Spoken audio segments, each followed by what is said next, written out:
1 for 6 p.m. January 12, 24, Mabanexti Part 5. Afternoon, this year's Mabani Vlog. Unsa kay maayong plano ani no as an irregular student? Actually, dili ko gusto magpaka-choosy. Pero lahi na gud kay panahon karon. Pero siguro, I think second semester. Bitaw no kay naapa ko na classmate si Manota, taga Samson. Tapos karon irregular student siya. Dapat unta siya third year college na tunta siya. Pero kuan man siya, nag-transfer siya lang eskwelahan. Assumption na gyud mi. Oo. So katong mga kuan mamalhinay sa second semester. Basta siguro I think ambot na lagi kung unsa may maayong buhaton ani magkuan ba, maghimo og group chat kay ako as an irregular na feel na ako nga mura dili jud ko, actually lahi mura feeling na ako nagpalahi ko.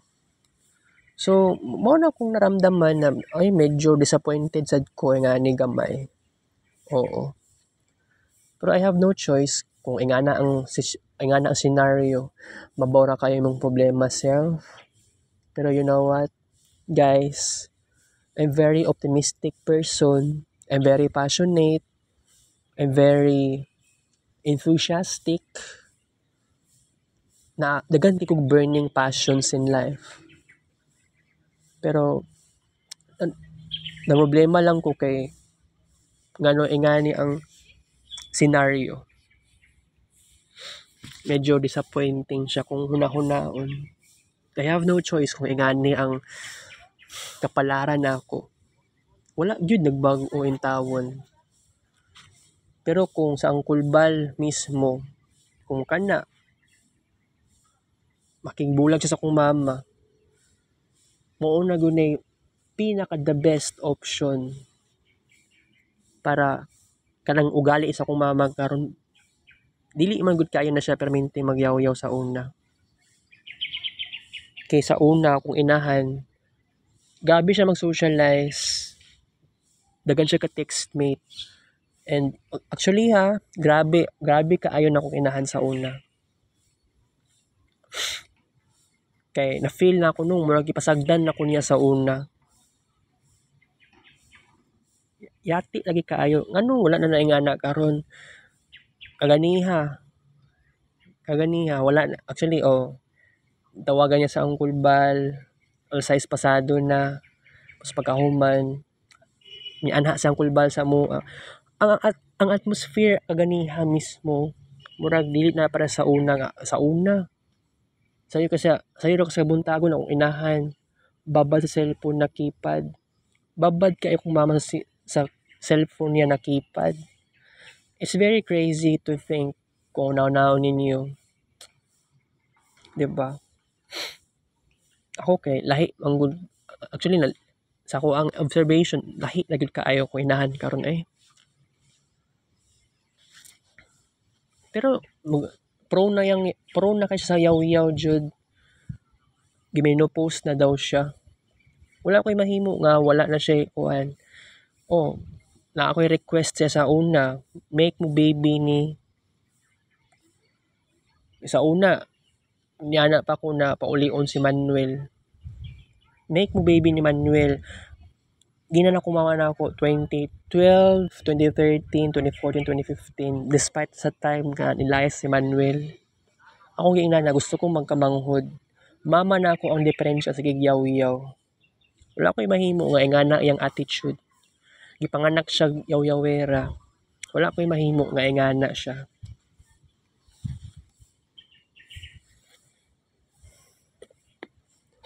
Okay, inom sa tubig guys.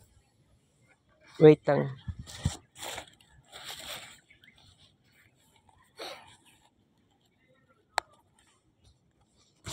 Wala ng ulan. Wala ko nag-expect ka nag-ulan kaganiha.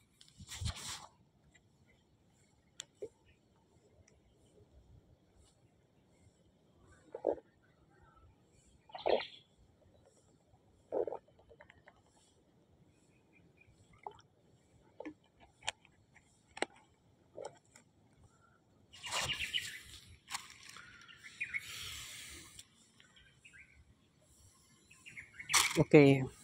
So, chill lang ko ani. Pero despite, makaingon ko, nasayangan ko sa oras, wala ko'y mahimo nga, ingani ang kapalaran nako. Okay. So, by the way, guys, ang password sa wifi dahil na ako, na-change pass manggod to. Pero nakita na ako sa lubot sa router, wifi router, nakita naman ako ang password. Oo. Password 1234. Pero wala akong nag-try ko basing mo pagyapon tong password na ako.